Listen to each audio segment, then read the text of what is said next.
នេះអាល់ប៊ុមតូលរបស់ Sengi សមាជិកក្រុម Red Velvet ជាប់នៅលើតារាង iTunes ទូទាំងពិភពលោក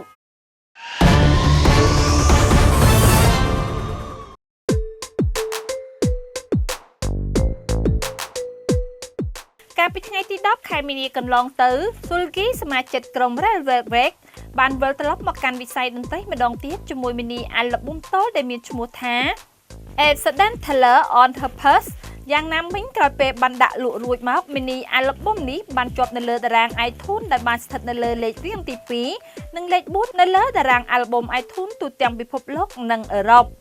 ក្រៅពីនេះ mini អាល់ប៊ុមខាងលើក៏បានជាប់លេខរៀងទី1នៅលើតារាង Top អាល់ប៊ុមរបស់ iTunes ក្នុង15ប្រទេសផងដែរក្នុងនោះរួមមានប្រទេសកម្ពុជា កូឡុំប៊ី អេស៊ីប ហុងកុង ឥណ្ឌូនេស៊ី ម៉ាឡេស៊ី បេរូ ហ្វីលីពីន និងថៃជាដើម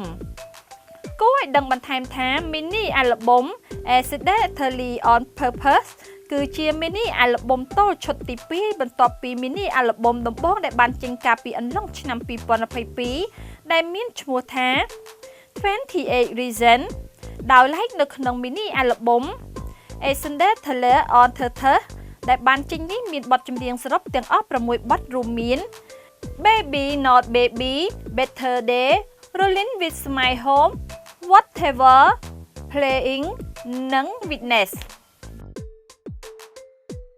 រាយការណ៍ពីនៅខ្ញុំស្វានី TV5 Online News